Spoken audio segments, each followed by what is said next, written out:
नमस्कार दोस्तों, स्वागत है आपका स्टडी फॉर सिविल सर्विसेज में। वीडियो को पूरा देखिए। कोई भी आपका फीडबैक है, कोई सजेशन है, तुरंत वीडियो में कमेंट करके जरूर बताइए। अच्छा लगे तो वीडियो लाइक जरूर कर लीजिए और ऐसे वीडियो लगातार फ्री में पाने के लिए चैनल को तुरंत सब्सक्राइब कर लीजिए और बेल आइकन को जरूर टैप कर लीजिए ताकि आगे भी सारे वीडियो आपको मिलते रहे। यूट्यूब में फॉलो करते हैं तो प्लीज ये वाला फ्री टेलीग्राम चैनल जरूर ज्वाइन कर लीजिएगा। सारे नोटिफिकेशन, सारे अपडेट यहीं पे आते हैं, ध्यान रखिएगा। स्टडी फॉर सिविल सर्विसेज का कोई भी पेड ग्रुप अगर आपको ज्वाइन करना है तो सिर्फ 85648096960609797523864455 यही नंबर है हमारे, सिर्फ जहां पे कॉल या व्हाट्सएप कर सकते हैं।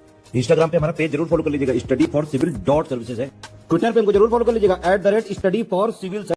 आज के इस वीडियो में हम इंडियन आर्ट एंड कल्चर के नेक्स्ट टॉपिक को डिस्कस करेंगे, जो कि है इंडिया की science and technology through ages, यानी कि किस तरीके से अलग अलग युगों में इंडिया में साइंस एंड टेक्नोलॉजी डेवलप होती गई, कैसे साइंस एंड टेक्नोलॉजी इंडिया में एंशिएंट टाइम से लेके मॉडर्न पीरियड तक डेवलप हुई है, क्या क्या चेंजेस आए हैं, कौन कौन सी कृतियाँ लिखी गई हैं, कौन कौन से हमारे विद्वान हुआ करते थे विज्ञान के।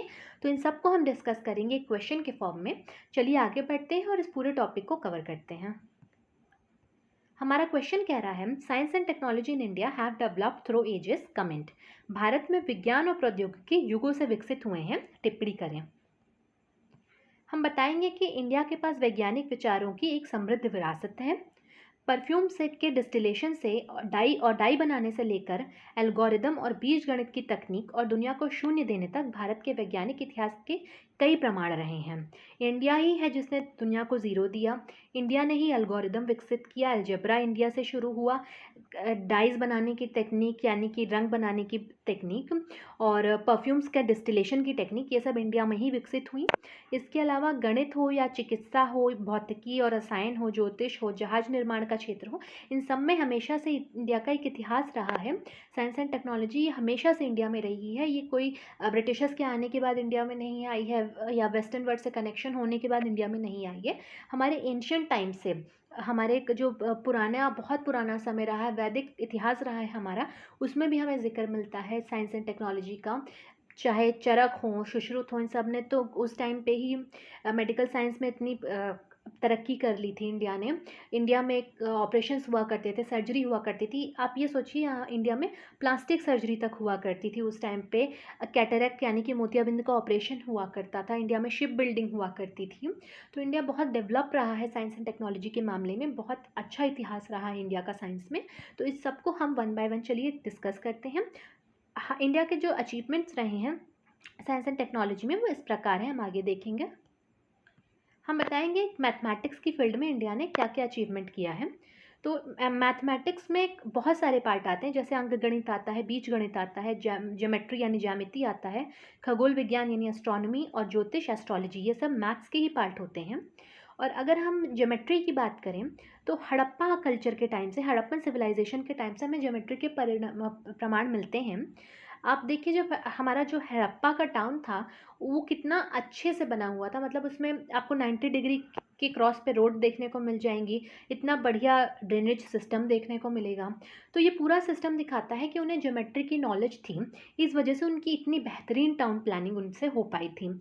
तो ज्योमेट्री का इतिहास हमने देखा कि हड़प्पा के टाइम से है। उसके बाद बौधायन ने 6ठी शताब्दी ईसा पूर्व में सुल्व सूत्र लिखा था, जिसमें हमें पाई का उल्लेख मिलता है। पाई जो हम यूज़ करते हैं किसी सर्कल का सरकमफ्रेंस निकालने के लिए, उस पाई का उल्लेख हमें 6ठी शताब्दी के एक पुस्तक में मिलता है जिसे बुद्धायन ने लिखा था। इसका नाम है सुल्वा सूत्र।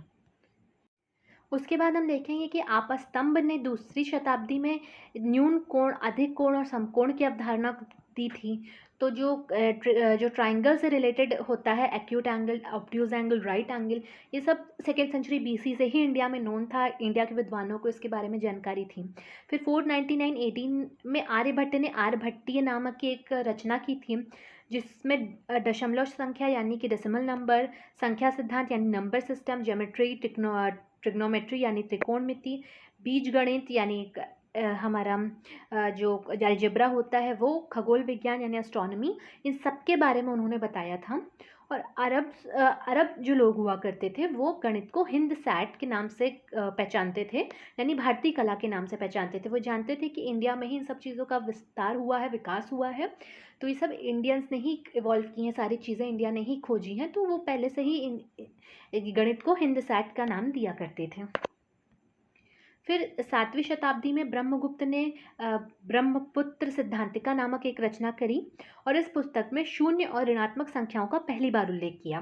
तो देखिए 7th सेंचुरी एडी में इंडिया में एक पुस्तक लिखी गई ब्रह्मगुप्त द्वारा जिसका नाम है ब्रह्मपुत्र सिद्धांतिका, और इसमें जीरो और नेगेटिव नंबर का पहली बार मेंशन मिलता है। ये काफ़ी इंपॉर्टेंट पॉइंट है, आप इसे याद रख लीजिएगा, कभी भी क्वेश्चन में के फॉर्म में, ये प्रीलिम्स में स्टेटमेंट के फॉर्म में पूछा जा सकता है। फिर 9वीं शताब्दी ईस्वी में लिखी गई महावीरचार्य द्वारा गणित सार संग्रह नाम की रचना ऐसी पहली पाठ्य पुस्तक है, पहली टेक्स्ट बुक है जिसमें सबसे कम सामान्य गुणज यानी कि लोएस्ट कॉमन मल्टीपल निकालने की विधि दी हुई है। तो जो आज हम लोएस्ट कॉमन मल्टीपल ये सब निकालते हैं, जो सारी मेथड्स हैं, ये सब बहुत पहले से दिए गए हैं और ये सब इंडियंस ने ही दिए हुए हैं। उसके बाद 12वीं शताब्दी ईस्वी में भास्कराचार्य ने सिद्धांत शिरोमणि नामक एक पुस्तक लिखी थी जिसे 4 खंडों में विभाजित किया गया है। इसका सबसे पहला खंड है, इसका नाम है लीलावती, और लीलावती अंकगणित से संबंधित है। लीलावती में बीजीय समीकरण यानी कि अलजेब्रिक इक्वेशंस को सॉल्व करने का एक मेथड दिया गया है जिसका नाम है चक्रवात विधि। फिर दूसरा हमारा जो आता है भाग वो है बीजगणित। बीजगणित से ही संबंधित है। गोलाध्य, ये गोल से यानी स्फेयर से संबंधित है। फिर ग्रह गणित, ये ग्रहों का गणित है यानी प्लैनेट्स का मैथमेटिक्स है, जिससे प्लैनेट्स की पोजीशन को और उनके मूवमेंट को, इन सबको समझा जाता था। तो एंशियंट के बाद आता है मेडिवल पीरियड। हम देखेंगे मेडिवल पीरियड में इंडिया का क्या इतिहास रहा है साइंस में। तो मेडिवल पीरियड के दौरान मैथमेटिक्स की 2 पुस्तकें लिखी गई हैं, गणिता कौमुदी और बीज गणितत्व, जिसे नारायण पंडित जी द्वारा लिखा गया है।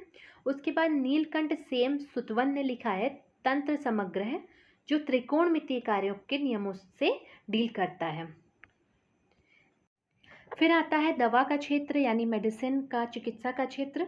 तो वैदिक टाइम में हमें उल्लेख मिलता है अश्विनी कुमारों का और धन्वंतरी का। अश्विनी कुमार कौन हुआ करते थे? ये चिकित्सक हुआ करते थे, और धन्वंतरी भगवान थे चिकित्सा के या मेडिसिन के, आप कह लीजिए। उसके बाद अथर्ववेद में हमें सबसे पहले रोगों, उनके उपचारों, औषधियों का उल्लेख देखने को मिलता है। अथर्ववेद जो कि हमारे ऋग्वेद का ही एक पार्ट है। और फिर 800 ईसा पूर्व में आत्रेय और अग्निवेश नाम के 2 ग्रंथ हैं या कृतियां हैं, ये डील करती हैं आयुर्वेदिक सिद्धांतों से। फिर 600 ईसा पूर्व में वाराणसी और तक्षशिला केंद्रों में बीमारियों के अधिक तर्कसंगत और व्यावहारिक इलाज सामने आए। तो इसके पहले जो हमारा अथर्ववेद था उसमें काफ़ी प्रैक्टिकल ट्रीटमेंट नहीं हुआ करता था बीमारियों का, लेकिन 600 ईसा पूर्व में फिर धीरे धीरे करके वाराणसी और तक्षशिला सेंटर बन गए मेडिसिन के, और वहाँ पे फिर प्रैक्टिकल क्योर होने लगे बीमारियों के। फिर चरक जी ने लिखी थी चरक संहिता और सुश्रुत जी ने लिखी थी सुश्रुत संहिता, और ये दोनों रिस्पेक्टिवली डील करती थी आयुर्वेद से और सर्जरी से।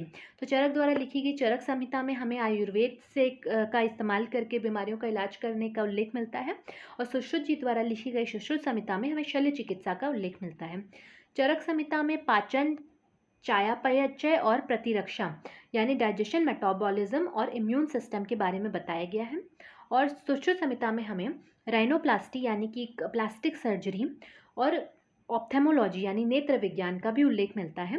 तो इस टाइम पे कैटरेक्ट का ऑपरेशन जो आज होता है, मोतियाबिंद का ऑपरेशन, वो उस टाइम पे भी हुआ करता था इंडिया में।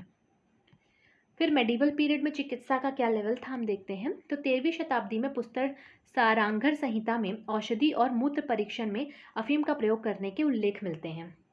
फिर मध्यकाल में यूनानी चिकित्सा पद्धति का उदय हुआ था।